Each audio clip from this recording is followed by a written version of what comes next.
A Satanás cuando le tentó en el desierto, siempre le defendió mencionando la palabra. Amén.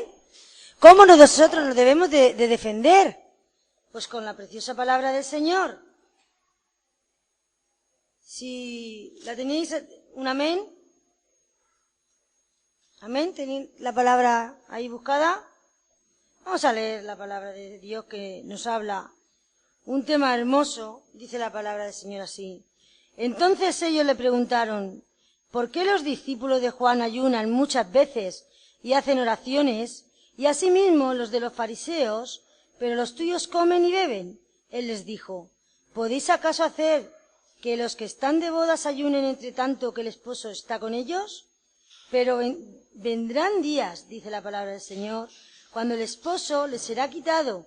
Entonces en aquellos días ayunarán. Amén. ¿Y a qué se refería nuestro Señor con esto? Se refería a su propia muerte. Él es el esposo de la iglesia, amén. Porque cantamos las canciones, porque ha llegado las bodas del Cordero de Dios.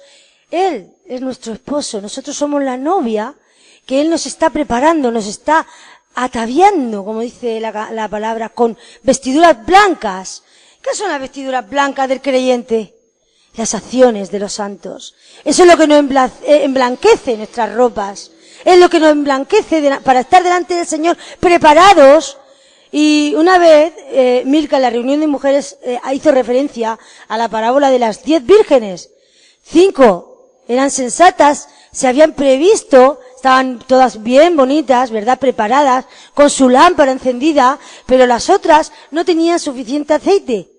No estaban llenas de la unción del Espíritu Santo y no pudieron irse con el Señor, y cuando el Señor vino y se llevó a las que sí estaban preparadas. Nosotros debemos de estar preparadas como esas 5 vírgenes que estaban llenas, que no les faltaba ese aceite en su lámpara. Ellas estaban en luz, ellas todavía estando en luz, estaban rebosando de aceite, de unción, para no andar en oscuridad.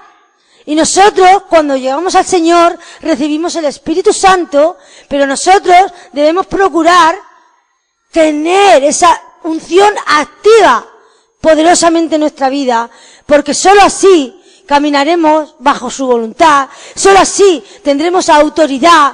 Una vez hablaba yo de la autoridad del creyente, pero el creyente va a tener autoridad siempre y cuando esté en comunión íntima con Dios, siempre y cuando esté en contacto con Dios cada día, preparándose, llenándose de ese aceite, llenándose de esa unción, porque solamente así Dios podrá hacer grandes cosas por medio nuestro. Porque si nosotros podemos, o bien tener una luz así pequeñita que apenas alumbre como una linterna, o ser luminares que alumbren como esa lámpara que está encendida ahora mismo. De nosotros depende, ya no depende de Dios. Dios quiere darnos lo mejor. Dice que Dios nos ha dado dones y talentos. ¿Es así? Amén. Él nos ha dado tesoros, porque esos son tesoros que el mundo no lo tiene. Solamente ese privilegio nos corresponde a nosotros, a los que creemos, a los que amamos a Dios. Y yo creo que si el pueblo de Dios usase todos los dones y talentos que tiene, conozco a varias personas, a varios hermanos, a todos los hermanos, puedo decir, tú tienes este don, tú tienes el otro don, es el Señor quien te tiene que revelar el don, porque si yo te digo algo, no, tiene que confirmártelo la palabra de Dios y Dios en tu corazón. Pero sabes una cosa, si tú todavía no lo sabes, hay hermanas que me dijeron, no, yo todavía no sé qué don tengo. Bueno, pregúntaselo al Señor. ¿Saben una cosa? Una vez, en la reunión de mujeres en Alcantarilla, yo di sobre un tema sobre esto. Donde mejor te sientas, donde tú veas que puedes desarrollarte mejor.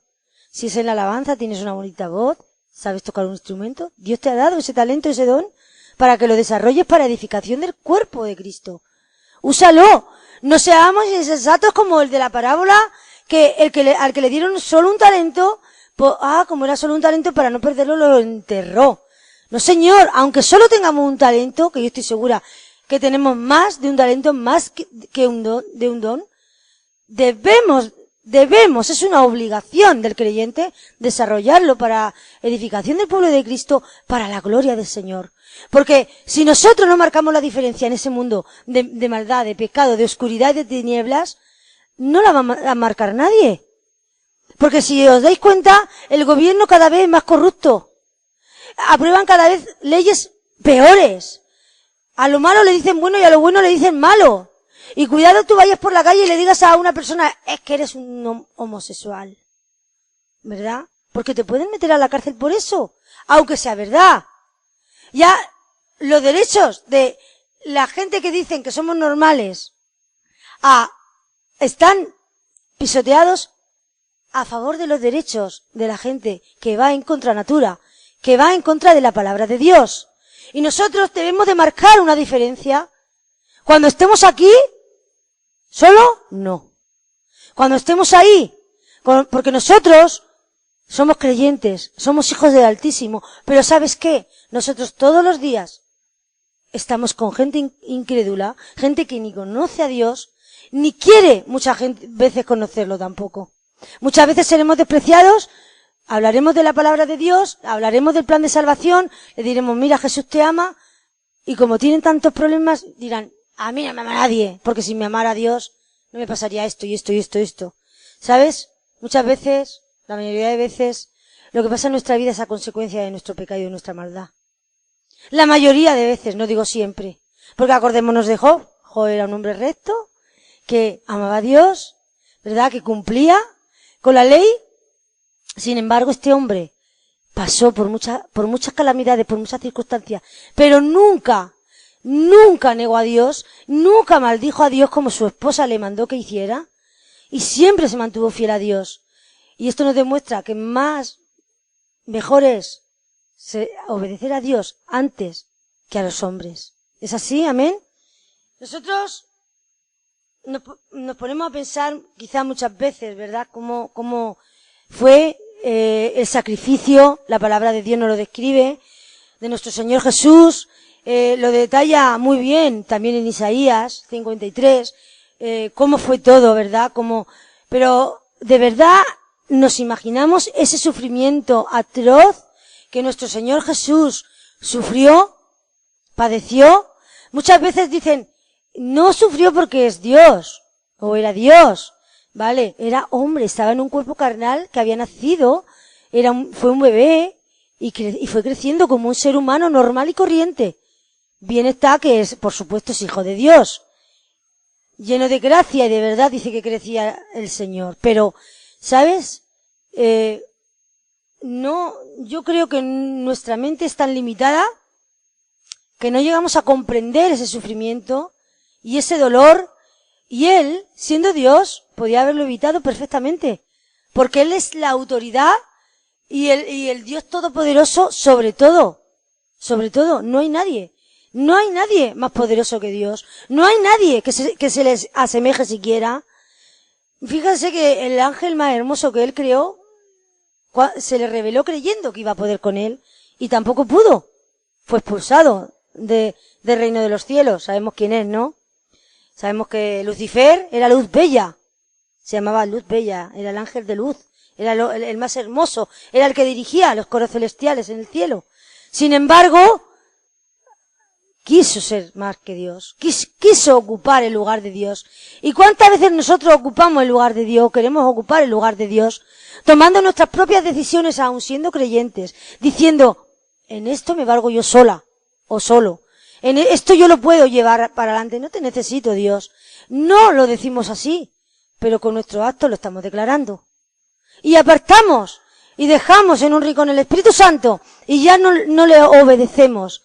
Hasta mañana, antes de empezar el culto, yo estaba hablando con un hermano de esto, y yo le he dicho, no has actuado bien, hermano, te lo tengo que decir, tú tienes que actuar bajo la palabra de Dios, porque Dios es toda autoridad, y si tú lo has aceptado como Señor y Salvador, Él es tu Señor, Él es tu dueño, y tú tienes que someterte a tu Señor y a tu dueño.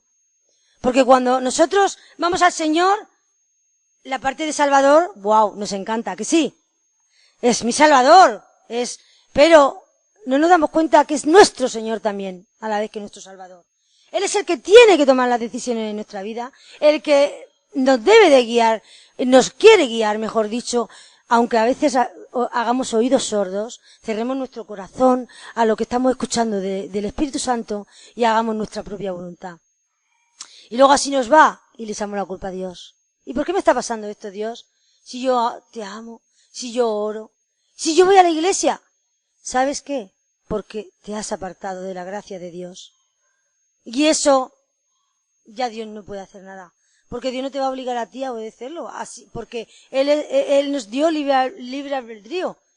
Capacidad de decidir por nosotros mismos qué es lo que hacemos, o qué es lo que pensamos, o qué es cómo andamos. Porque muchas veces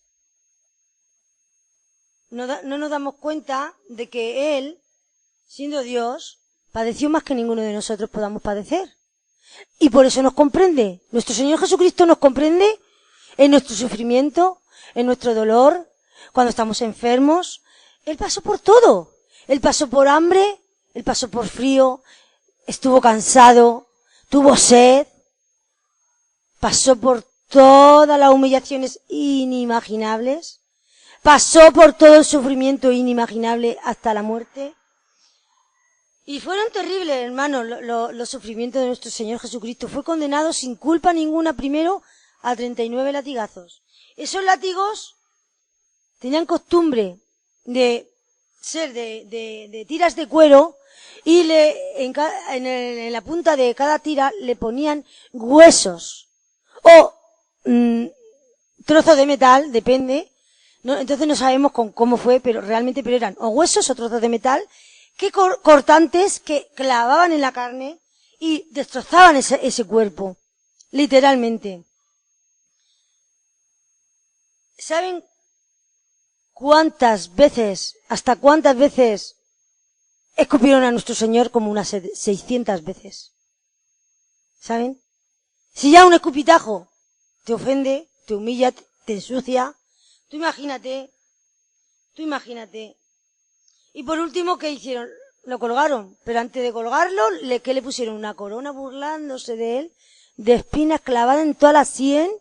¿Ustedes han sentido dolor de cabeza, como que esto les quiere explotar, les palpita, les duele? Imagínense con esa corona de espinas, que más que espinas parecían púas, de varios centímetros de grosor, clavadas en la cabeza, en el cerebro de nuestro Señor. ¿Verdad? Le clavaron sus manos, sus pies. Un soldado le clavó una lanza para asegurarse que estaba muerto todavía. ¿Y qué? ¿Vimos alguna queja? Leemos en alguna parte de la Biblia que nuestro Señor se quejó. Ni siquiera un ay. Ni siquiera. Él no resistió. Más bien, ¿qué dijo? ¿Qué le dijo a su padre? Padre, perdónalos, porque no saben lo que hacen. Y realmente no sabían lo que estaban haciendo. No lo sabían. ¿Cuántas veces tenemos nosotros problemas, circunstancias que nos desaniman, nos desmotivan, nos quitan el anhelo, el deseo? Perdemos de vista, como ha dicho Ángel, a nuestro Señor. Perdemos nuestro primer amor en nuestro corazón. Ya no hay ese anhelo, ese deseo por nuestro Dios. Ya no hay ese amor. Ya no hay esas ganas de continuar sirviendo a nuestro Señor con nuestros dones y talentos que nos ha dado. Cumpliendo así el propósito que Dios tiene para tu vida. Porque cuando somos llamados por Dios, porque nosotros no somos los que lo buscamos a Él, Él es el que nos ha buscado y nos ha elegido a cada uno de nosotros. Él tiene un propósito para tu vida. Él te ama y te acepta tal como vienes a Él, pero Él quiere transformarnos y renovarnos y llevarnos de gloria en gloria y de victoria en victoria. Y Él quiere hacer cosas en tu vida y con ese propósito, cosas para su reino. Utilizarte. Que lleves la palabra del Señor. Hay gente hermanos que me han dicho, es que yo hablar a la gente, pues que no me atrevo. Digo, no. Muchas veces no hace falta hablar, sino con tu testimonio, inclusive dando un folletito. Ya has compartido la palabra de Dios. Das un folleto, no le digas nada si tú no te atreves, si tú todavía no estás preparado para hablar. Dale un folleto, ya estás de alguna manera participando para que el reino de Dios se extienda. Amén. Él, nuestro Señor, sufrió hasta lo sumo. Repartieron hasta sus vestidos. Fíjate, cuánta de miseria había ahí, ¿no? Miserables, ¿no? Porque todavía después de humillarlo, ofenderlo, clavarlo, todavía como gracia yo me puedo imaginar la escena ahí, repartiéndose ahí sus ropas, ¿no? Yo creo que es algo sumamente de gente insensible, sin sentimientos y sin corazón. Y todavía él le pide perdón a Dios por ellos, para que los perdone, para que no les tenga en cuenta ese pecado tan atroz. Fíjense hasta qué punto nos ama, que aun demostrando toda nuestra maldad, Él está con y por nosotros. Dice la palabra de Dios en Romanos que Él está delante del Padre intercediendo por nosotros, al igual que el Espíritu Santo intercediendo con gemidos indecibles por cada uno de nosotros. Vosotros podéis imaginar al Espíritu Santo llorando, gimiendo delante de nuestro Padre por amor a nosotros, para que nos ayude, porque somos seres débiles, seres que no podemos, a veces no sabemos cómo gobernar nuestra vida. En la iglesia donde yo estaba antes, de donde venimos, que esta es hija de ella, no es que yo haya dejado mi iglesia, la visito cada vez que puedo, la misionera puso un timón en la pared y unas redes, debajo del timón, una red y un faro. ¿Qué significaba esto? El timón. Dios quiere coger el timón de tu vida. Quiere gobernar tu vida, porque gobernando Dios tu vida va a ir a buen puerto, va a llegar a buen puerto, va a llegar a buen fin. Y la red es para que somos pescadores, dice el Señor. Yo os haré pescadores de hombres. ¿Es así o no? Nosotros, cuando le hablamos a alguien del Señor, estamos de alguna manera extendiendo la red. Ahora, nosotros hacemos nuestra parte y ya le toca al Señor. Nosotros obedecemos al Señor con esto. Y la luz, el faro simboliza la luz de Cristo en nuestra vida. Y cuando nosotros somos un reflejo de Cristo, esa luz refleja. Es como si nosotros fuéramos un espejo que rebota la luz de Cristo en nosotros y refleja hasta el horizonte. Refleja a nuestros familiares que no son creyentes. Ayer lloraba un pastor diciendo cuántos familiares se van a una eternidad sin Cristo. Cuántos amigos, vecinos, parientes, compañeros de trabajo se van a una eternidad sin Cristo porque nuestro testimonio lo ha echado todo a perder, o porque no le hemos hablado simplemente al Señor. ¿Cuántas burlas recibimos también? Sí, muchas. Yo ahora estoy esperando con ansia la visita de mi familia, de Zaragoza. ¿Saben qué? Yo sé que voy a ser burlada, yo sé que se van a reír de mí, pero yo voy a insistir con la palabra de Dios, porque para eso Dios me ha mandado. Porque yo no quiero ver a mis hermanos en el infierno, yo quiero verlos conmigo. Al igual que mi padre y mi madre, siendo como eran, se convirtieron al Señor y están con Él ahora, y mi suegra también, pues yo quiero que mi familia, los que me quedan todavía, los 7 hermanos que me quedan, que estén un día con el Señor, que estén conmigo en el reino de los cielos, porque ese tiene que ser nuestro propósito, nuestro anhelo y nuestra necesidad. Es una necesidad, hermanos, llevar la palabra. Es así como el Señor quiere usarnos. Si hay algo que debemos aprender como iglesia es saber perdonar, saber estar en unidad. Dice la palabra de Dios en el Salmo 133. ¿Qué dice el Salmo 133? Mirad cuán bueno y cuán delicioso es habitar los hermanos juntos en armonía. Donde hay unidad, no hay fisura, no hay grieta. No hay, por ningún lado, que los dardos del maligno puedan entrar y dañar. Porque en la unidad está la fuerza.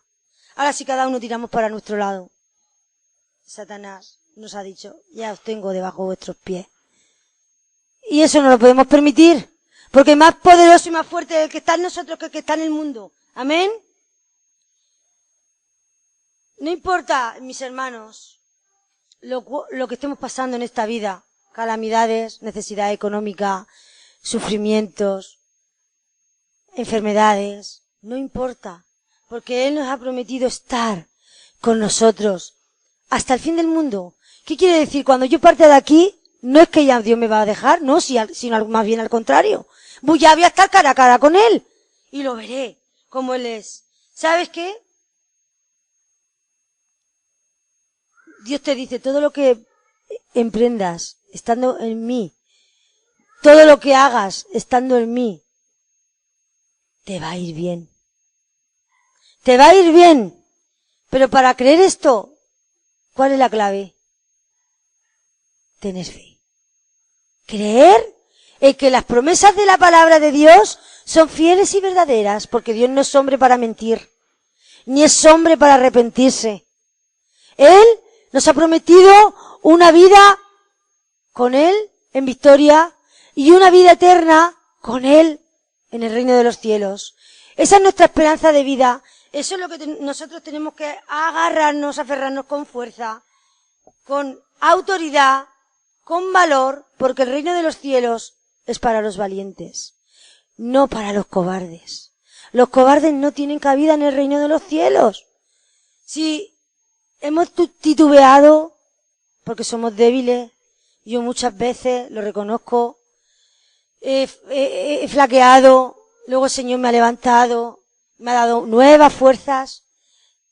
Podemos venir al Señor, podemos pedirle perdón, podemos reconciliarnos con el Señor, porque el Señor tiene misericordia. Dice, si habéis pecado, abogado tenemos para con el Padre, a Jesucristo, nuestro Señor. El Señor Jesús, cuando ya estaba en la cruz, ya vio a su madre ahí y le dijo a Juan, ¿confió en Juan o no? Le dijo, madre, he aquí tu hijo, he aquí tu madre. Todavía ahí en la cruz, en el sufrimiento, a punto de morir, se percató de que su mamá se iba a quedar desamparada sin él, de alguna manera. Pero él, ¿sabes qué? Pudo confiar en un amigo. Y pudo decir, yo confío en mi amigo Juan y yo sé que con mi amigo Juan mi madre va a estar cuidada, va a estar protegida hasta el fin de sus días. Como así lo hizo. Nosotros debemos confiar y estar en unidad los unos con los otros. No flaquear, no decir, es que muchas veces dejamos que se meta cositas ahí insignificantes que las hacemos muy grandes. Como, ay, no me miró, o ay, no me saludó. Esos son zorras, pequeñas zorras que van minando la unidad del cuerpo de Cristo. Y el Señor sabía de todas estas cosas. Por eso en la oración que Él hizo antes de ser entregado en el capítulo 17 del Evangelio de Juan, Él habló mucho de la unidad de su pueblo. Y Él habló mucho de que Dios, que nos guardara a todos los que íbamos a creer en Él. Y que todos los que íbamos a creer en Él tuviésemos un mismo sentir y estuviésemos unidos como Él y el Padre son uno. ¿Y cómo es eso? Ser uno en Cristo Jesús. Somos miembros los unos de los otros. Somos miembros los unos de los otros. Jesucristo es la cabeza, nosotros somos miembros de su cuerpo. Si yo me hago pupa en una mano, a que todo mi cuerpo se va a condoler y va a sufrir porque me he hecho pupa en una mano. Pues así si un hermano tiene pupa, todo el cuerpo se debe de condoler. Así, si un hermano está contento, todo el mundo tiene que hacer fiesta con el hermano. Porque así nos lo ha mandado el Señor en Santiago. Amén. Tenemos que buscar la unidad. Y en estos tiempos difíciles, y en estos últimos tiempos donde hay tanto problema, se habla tanto de crisis, hay tanto asesinato, hay tantas guerras, nos rodean. Casi todos los países están en guerra, están en conflicto, hay atentados por el terrorismo. Debemos de buscar la presencia de Dios y no desviarnos del camino y no hacer oído a cosas que pueden ser maravillosas, porque Satanás se viste como ángel de luz y las cosas nos pueden parecer hermosas a nuestros ojos, pero el final es final de muerte. En cuanto nos desviamos del Señor, mira lo que le pasó a Pedro. Estuvo caminando sobre las aguas mientras puso los ojos en el Señor. Pero cuanto dudó, cuanto desvió su mirada, empezó a hundirse. ¿Y el Señor qué hizo? Lo levantó. Lo levantó. Y le dijo, hombres de poca fe, por eso mismo, porque sí, estaba ahí, lo estaba viendo, pero dudó. No dudemos en nuestro corazón las promesas de Dios, no dudemos en nuestro corazón del amor de Dios, no dudemos de los unos de los otros, porque donde está el Espíritu de Dios no hay maldad, no hay rencor, no hay artimaña del enemigo para hundir y para destruir. Nuestro Señor Jesucristo tenía sed y le dieron ¿qué? ¿Alguien lo sabe? Vinagre. Imagínense, ustedes prueben, tengan sed, mucha sed, y luego que le den un vaso de vinagre. ¿Usted qué va a hacer? ¿Cómo se va a sentir? ¿Le va a quitar la sed? Al contrario, más sed le va a dar. Porque todavía en ese momento le querían hacer sufrir. Ya tenía sed por la pérdida de sangre, por todo el sufrimiento, este hombre, nuestro Señor. Y estaba ahí en Calvario. Cuando hubo tomado el vinagre, dice el Juan 19:30, dijo, consumado es. Y habiendo inclinado su cabeza, entregó el Espíritu. Consumado es. Aquí es la seguridad de que algo se consumó. Fueron 2 palabras que encerraron el plan de salvación. Ya había cumplido su obra. Ya lo que tenía que hacer ya estaba hecho. El propósito con el que vino a la tierra, él ya lo cumplió. Al expirar. El plan de salvación es creer que él padeció, creer que él resucitó de los muertos, creer que él está a la diestra de Dios Padre, intercediendo por nosotros, y creer en él a como dé lugar, aferrarnos a la roca más fuerte que nunca ahora que vienen tiempos difíciles, tiempos de dificultad, tiempos de sufrimiento. No nos dejemos manipular. Dios nos dio libertad. Las cadenas del maligno ya no están amarrándonos. Ya nos libertó. No volvamos a la esclavitud. No volvamos a lo de antes. Porque Dios nos ama. Y Él nos ha dado la plena libertad. Él rompió nuestras cadenas. Dice, la sola presencia de Cristo Jesús, la sola presencia quema, la sola presencia de Cristo Jesús al diablo le quema. Y ya se quema, se quema, se quema, todo yugo de maldad. Se desatan cadenas, se rompen cadenas, porque la presencia de Cristo está. La canción me la sé yo hace 30 años o más. Y de verdad, es así. Es como la palabra dice, Él vino a darnos libertad. Él vino a libertar a los cautivos, a darnos vida eterna y a cumplir con su propósito en cada uno de nosotros. Nosotros estamos dispuestos a que Él cumpla su propósito en nuestra vida. Nosotros queremos ser restaurados. Nosotros queremos ser renovados, nosotros queremos ser un pueblo fiel y firme en los caminos del Señor. Solamente está en ti la respuesta, y contigo y con Dios. Yo no estoy preguntándote para que respondas, solo te estoy preguntando para que te examines, para que veas qué es lo que tiene valor verdaderamente en esta vida.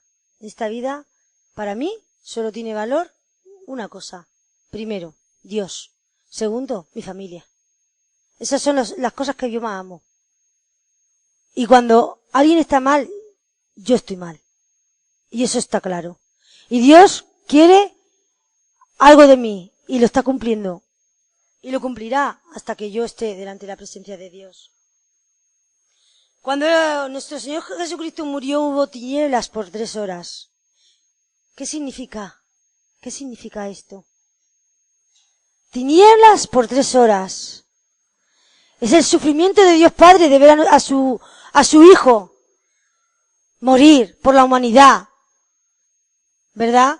Pero es que antes el Señor ya no sentía la presencia de Dios sobre él y dijo, ¿por qué me has abandonado? Padre mío, ¿por qué me has dejado? Porque él estaba cargando con todo el pecado de la humanidad y estaba cumpliendo un castigo que él no se merecía, que nos merecíamos tú y yo. Porque él sufrió la condenación, esa condena era nuestra, no era de él, porque él fue puro y sin mancha. Y cuando él murió el velo se rasgó del templo, porque antes entraban una vez al año el sumo sacerdote para hacer sacrificio, para perdonar los pecados al pueblo por un año. Pero cuando se rasgó el velo quiere decir que todo aquel que cree de verdad de corazón en el Señor y lo acepta como Señor y Salvador, puede entrar libremente delante del trono de la gracia, delante de la misma presencia de Dios, porque dice la palabra de Dios en Pedro, que Él nos ha hecho reyes y sacerdotes para su gloria y para su reino. Amén. Somos reyes y sacerdotes. Ya no necesitamos el intercesor. Ya no necesitamos que alguien expíe nuestros pecados. Necesitamos solo ir delante de la presencia de Dios, al trono de la gracia, y pedir perdón. Y pedir ayuda en nuestra debilidad. Solamente decir que nosotros tenemos ese privilegio, porque somos hijos de Dios. Nosotros debemos acercarnos a Él en plena convicción de fe. Amén. Oremos. Padre bendito santo, te damos las gracias, Señor, porque tú eres maravilloso, Padre. Porque tú nos has dado ese privilegio precioso de ser hijos tuyos.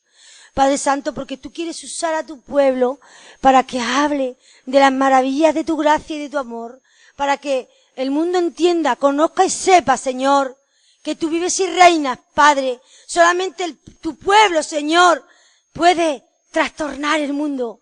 Así como tú, Jesús, trastornaste el mundo, trastornaste la religión fundamentada de aquella época, Señor.